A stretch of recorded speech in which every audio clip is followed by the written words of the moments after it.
I did it myself. I can get dressed, brush my teeth, put on my shoes, and more. By Saniyyah Khalilallah. This is a Montessori Life Skills book, and I'm not actually going to read it as a children's book. This is more for the grown-ups.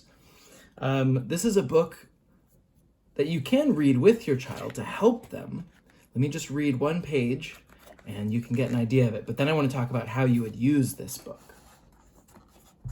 I, by the way, am a Montessori teacher, but I teach slightly older kids, upper elementary, here in New York City. And I was trained by the Association Montessori International. Montessori was created by Maria Montessori. It's a method of teaching, but there's a lot of materials and specific exercises and stories that we tell and things that we learn in training. And then the school is basically set up as a place for children to learn independence. And they learn all of the normal academic stuff along the way, but they are given the freedom and the responsibility to do a lot of things for themselves, make a lot of choices, and so the learning is all happening as they are growing themselves as a person. So this book is for younger children, and this is for learning just basic skills to start giving them a sense of independence, of that they are capable of doing things. They don't need their parents for everything. So here's one page. In Montessori, this is brushing my teeth. And we break things down into individual steps, especially with the youngest children. Explaining does not help a lot. You need very few words when you're showing a young child how to do something. Instead, you need to be very slow and controlled in your motions and find key moments that points of interest that you really slow down, and you might say just a few words like, we need to get our toothbrush wet. But I'll read through the steps here and the whole page here. Brushing my teeth. Germs can live anywhere, even in your mouth. Brushing your teeth will make your whole mouth clean and sparkly. What you need. So preparing the children with materials also is a very important part of that Montessori building of independence. You need a mirror, a toothbrush, of course, a cup, and some toothpaste. First, find yourself in the mirror. Next, splash water on your toothbrush. Now, they've actually left out some steps here.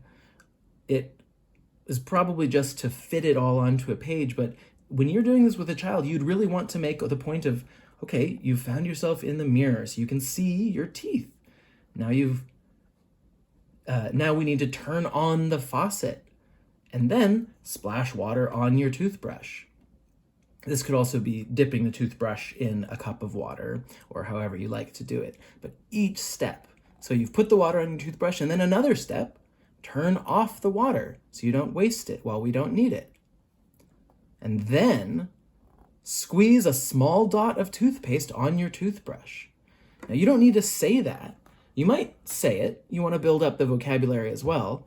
But you wouldn't want to say any more words than that. And they would just see you squeezing that toothpaste onto the toothbrush. Maybe I should have really brought my toothbrush in here. Everything is demonstrated concretely with the actual thing. We don't do a lot of toy, anything that can be real for the child, a real tool, is that real tool. We don't use toy vacuum cleaners, but we have a small push vacuum that the children can use that actually cleans up the floor. A real toothbrush, maybe a toy set of teeth that they can practice on, but sorry, I'm getting distracted. Scrub the toothbrush. So we've squeezed a small amount of toothpaste on, and then scrub the toothbrush bristles across each tooth. And here again, a lot of this would be just you demonstrating the actual motion of the toothbrush on your teeth and the going around and reaching each part of your mouth. And that in itself would be a whole nother set of steps. You might have your first lesson be just this stuff, just brushing the teeth and rinsing your mouth. and then have another lesson later, once they've done that a few times, of showing how to brush each part of your mouth. The top on the left rear, the front, the back of the left rear, and then the bottoms of the teeth, and then the insides of those teeth, and then each part of the bottom of the mouth. So, after you have scrubbed your bristles across each tooth, you can swish a sip of water from a cup around your mouth, then release the water into the sink. Now, why do you think they use the word release instead of spit there?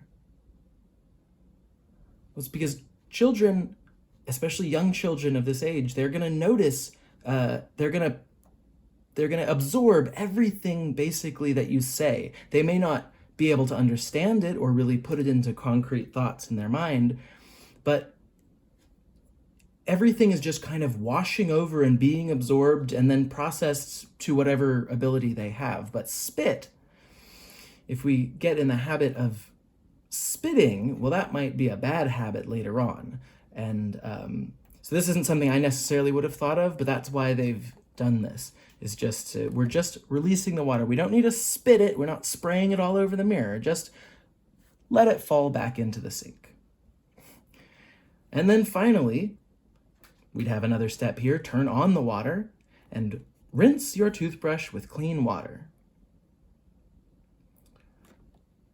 A clean mouth is a great way to start and end your day.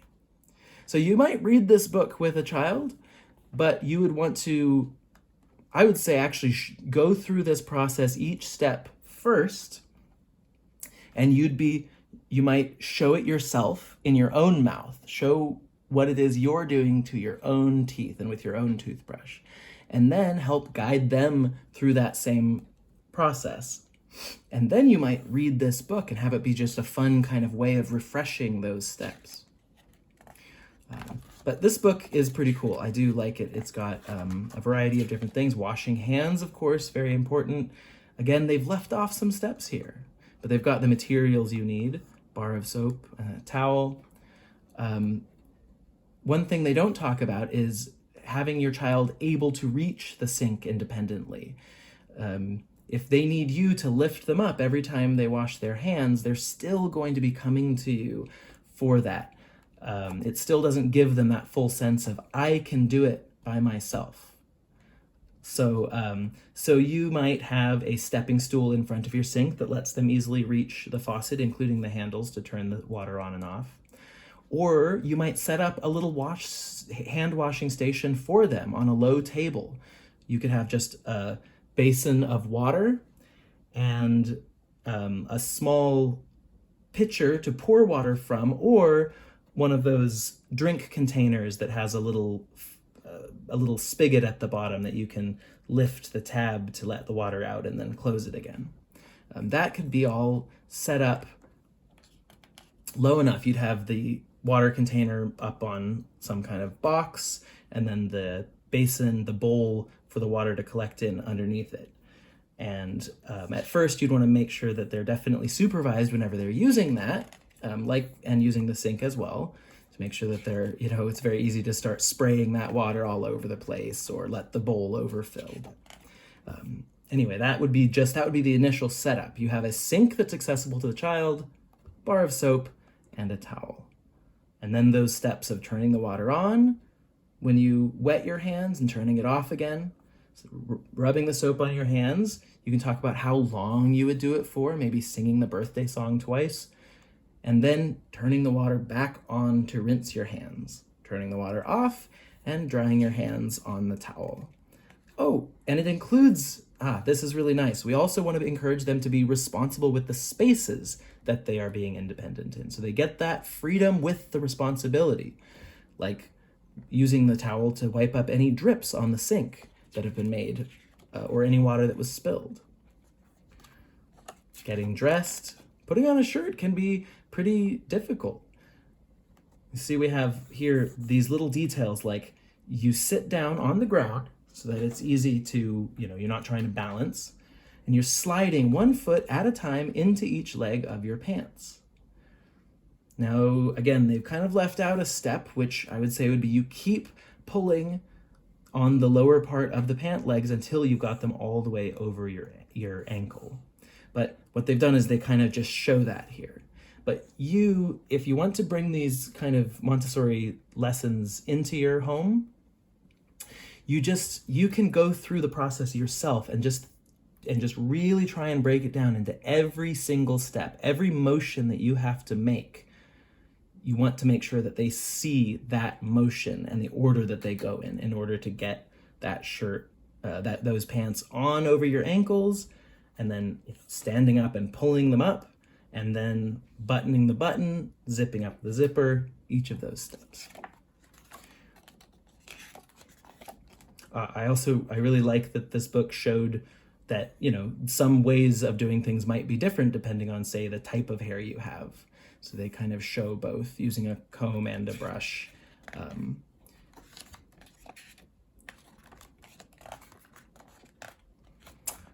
And other stuff. So some of it is showing your child how to be independent in doing kind of basic self-care things.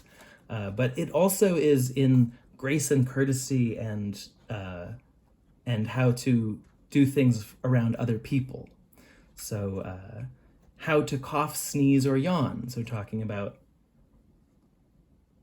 turning your head away from other people, bending your elbow, cough, sneeze, or yawn into your elbow. And you might talk with your child about the kind of germs that come out. And you could, because germs are kind of an abstract concept, you can't see them, you could try taking something like a spray of colored water just to give an idea of, like, when you sneeze, psh, these invisible little things are flying everywhere and they can make people sick. And of course, after that, maybe say, "Excuse me," to others in the room.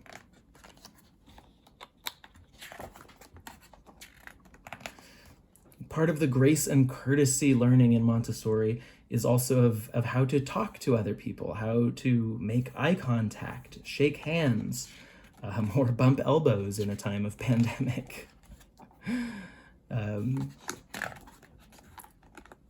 One really sweet thing about this book, there's more information here for you. So I think that Montessori should be the basis of education. I think that there is a place for other methods, definitely, but as a standard, everything I've seen of Montessori, if it is true Montessori, now there's lots of places that call themselves Montessori, lots of toys that get sold that are called Montessori toys that aren't real Montessori. You want to check to see if it is certified by one of the main Montessori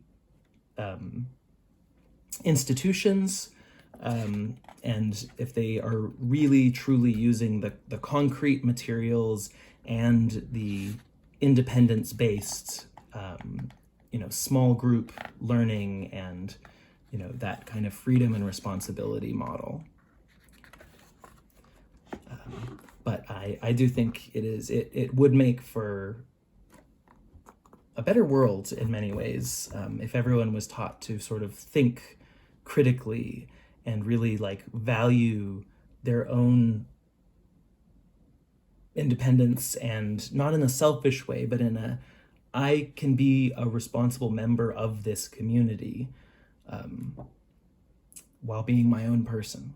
Okay. So anyway, one thing I really like about this book is it has a visual way of, once you've shown these things and then read those pages in the book, you could then, after your child has done them independently, with you watching, but going through kind of all the steps without needing to be reminded, you can push this little slider over and your child gets a star. We don't use rewards and punishments in Montessori education, but things that are kind of just, we definitely want to encourage, happiness and nice moments, and getting a star, even if it's not one that's like a sticker you can put on things, it still feels good.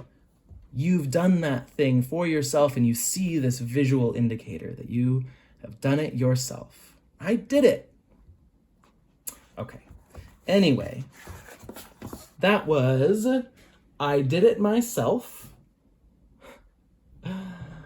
I Can Get Dressed, Brush My Teeth, Put on My Shoes, and More. Montessori Life Skills by Saniyyah Khalilallah. And this is EDU Kids Space. Subscribe for more videos, books, and lessons, and also helpful resources for parents and teachers. And hit the bell button so you're notified when I put out new videos.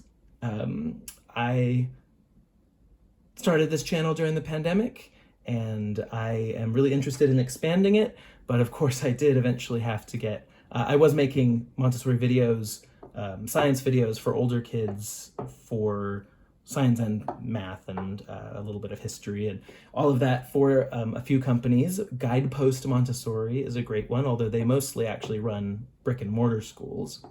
And Montessori Laboratory, who I still am making videos for.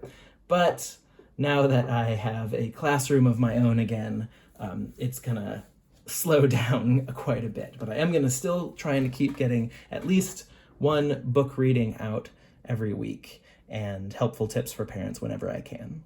If you want to support the channel, you can click the Patreon link in the video description. Thank you. Also, in the video descriptions on this channel, I'll often put other resources relating to the book. Okay, this was a little longer video than I intended, but this is a cool book, and I highly encourage you to try to go ahead and get this book and try and incorporate some of these things into your child's life. Thank you. Bye.